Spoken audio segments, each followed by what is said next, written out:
अस्सलाम वालेकुम। आज हम बात करेंगे कि कॉलोनी बेहतर है या केज। ठीक है, तो ये है कि दोनों ही अपनी जगह ठीक है, बिल्कुल ठीक हो गया।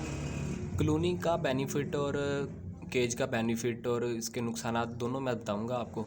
ठीक है, और कॉलोनी का फ़ायदा एक ये है कि अगर आपके पास टाइम नहीं ना इतना है तो आप आराम से चुप करके ना, ये देखें, एक प्याले में बस डाल दें। इस 4x4 के केज के अंदर मेरे 4 पेयर हैं। तो ये है कि सफाई भी एक दफ़ा ही करनी है, खाना भी एक दफ़ा डालना है, पानी का पोट जो साफ़ करना है वो भी एक ही दफ़ा करना है। ठीक है, और एक ही दफ़ा जो भी फूड बनाना है आपने, एक ही इस प्याली के अंदर, ये देखें प्लेट छोटी सी रखी है, इसके अंदर रख दें। ठीक है, और इनको खिला दें। बस यही है कि टाइम शॉर्ट, कॉलोनी का यही फ़ायदा है कि टाइम शॉर्ट हो तो बचत हो जाती है आपकी। ठीक है, और अब इसके नुकसानात की बात करें तो नुकसानात की बात यह है कि ये सामने दो आप देखेंगे लगे हुए हैं, और ये इन दोनों मादियों की जो है ना लड़ाई बहुत होती है। तो एक दो दफ़ा इन्होंने एक दूसरे के अंडे भी फेंके हैं, तो एक दफ़ा बच्चे भी मारे हैं। यह है कि एक दो दफ़ा ही बस हुआ है, उसके बाद अल्हम्दुलिल्लाह इन जो है ना इनके अंदर इत्तेफाक हो गया और कॉलोनी में अब लड़ाई झगड़ा कम हो गया, ठीक हो गया। और ब्रीड जो है ना इसमें काफ़ी बेहतर है केज बाय केज की निस्बत, और जो पट्ठे निकलते हैं ना उनकी फ्लाइंग भी अच्छी होती है, क्योंकि कॉलोनी में जो सा बर्ड जो सा ना वो एक जगह बैठा नहीं रहता, उड़ता रहता है, फिरता रहता है, घूमता रहता है। ठीक है, और इसमें उसकी माशाल्लाह हेल्थ रहती है और बेहतर रहता है। अच्छा, कॉलोनी कई मुझे पूछ रहे थे कि कॉलोनी कहते किसे हैं जी। एक केज, बड़े केज के अंदर 4 मटकियों से ज़्यादा जिसके अंदर परिंदे रखे जा सकते हैं उसे कॉलोनी कहते हैं, यानी कि जिसमें परिंदे इकट्ठे रहते हैं। ठीक है, उसे कॉलोनी कहते हैं। कॉलोनी शुरू होती है 4x4 से, ठीक हो गया ना, और केज होता है 1.5x1.5 का। और अब हम केज की बात करेंगे कि केज का फ़ायदा क्या है। केज का फ़ायदा ये है कि अगर आपने एक मेल लिया है और एक फ़ीमेल लिया है और उनका पेयर नहीं लग रहा, तो 1.5x1.5 के केज में उसको लगाएं, और उसमें एक पेयर जो सा ना वो जल्दी लग जाता है।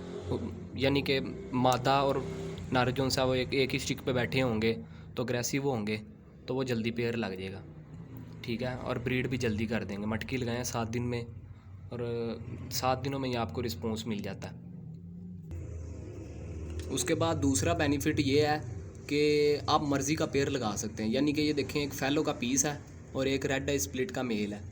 तो आप कलरिंग स्कीम जैसे भी क्रॉस ब्रीडिंग कराना चाहते हैं, जिस तरह भी लगाना चाहते हैं, यानी कि आप चाहते हैं कि मेरी मर्ज़ी के बच्चे निकलें, इस तरह की क्रॉस म्यूटेशन अगर लगाना चाहते हैं ना, तो केज बाय केज बेहतर है। ठीक है, उसमें बेहतरीन रहेगा, और जो पट्ठे निकलेंगे वो बंदा आप एक कॉलोनी रख लेता है छोटी सी। ठीक है, और उसके अंदर आप पट्ठे छोड़ दें, उनकी हेल्थ भी अच्छी रहेगी और बेहतर रहेगा पेयर। अच्छा, 1x1 केज में ये होगा, उसके नुकसानात तो नहीं इतने, नुकसानात हैं भी और नहीं भी हैं। ये है कि अगर आप कॉलोनी में है ना, कॉलोनी में अगर एक बर्ड आपका बीमार होता है ना, तो वो 1 से 2 दूसरा बीमार होगा, 2 से 3 बीमार होंगे, 4 बीमार होंगे, और वो जो है ना वैसे ढेर भी हो सकते हैं, यानी कि उनकी जो सी वबा है ना वो बड़ी जल्दी से फैलेगी कॉलोनी के अंदर। अच्छा, और इसका फ़ायदा मैं आपको बताता हूँ 1x1 केज का। फ़ायदा क्या है कि अगर एक बर्ड आपका बीमार होता है तो एक ही बर्ड बीमार रहेगा। ठीक है, इससे ज़्यादा बर्ड बीमार नहीं होंगे। एक बीमार होगा दूसरे केज में वो जा ही नहीं सकेगी बीमारी।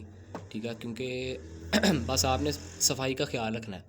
जब भी बीमारी हमला करती है, सफाई ना होने की वजह से हमला होता है।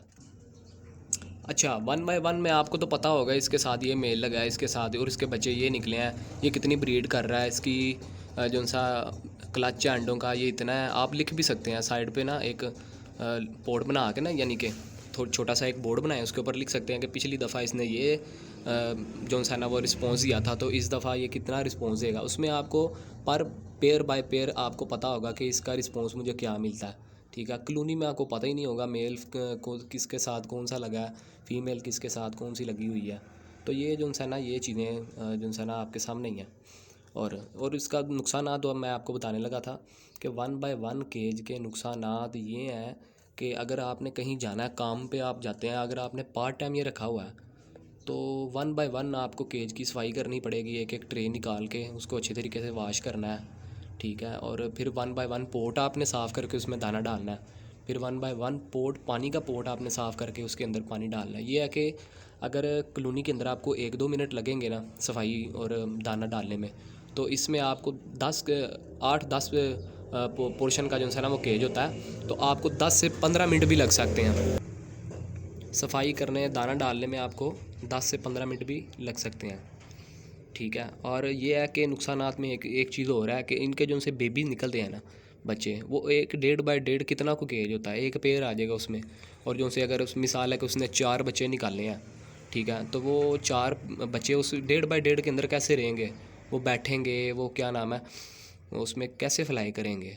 तो ये नुकसानात हैं आपके सामने, ठीक है। और ये देखें, कॉलोनी का फ़ायदा ये है कि इसमें बच्चे निकलेंगे जैसे मर्ज़ी, हेल्दी रहेंगे।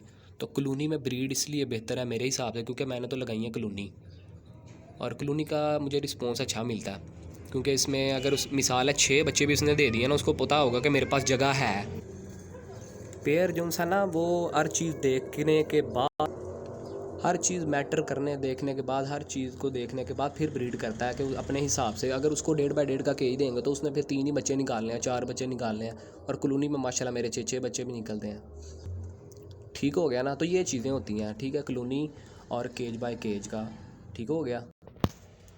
अच्छा, इसके अलावा भी किसी भाई का सवाल या फिर जवाब या किसी ने पूछना हो चीज़, तो मुझे जो है ना आपने कमेंट में लाजमी पूछना है, आपने कमेंट करना है, ठीक है। फिर मैं आपको बताऊंगा कि क्या मसला है, या जो भी है इंशाल्लाह आपका मामला जो भी होगा ना, अगर मैं ना हल कर सका तो मेरे से जो सीनियर भाई होंगे मैं उनसे आपको पूछ के जो है ना सारी डिटेल, भाई मेरे साथ हैं, कल अल्हम्दुलिल्लाह डॉक्टर हैं, तो उनसे मैं जो भी मेरा मसला होता है, जो मुझे ना समझ आ रही हो, तो मैं उनसे पूछ लेता हूँ, ठीक हो गया। जज़ाकल्लाह खैर, अल्लाह हाफिज़।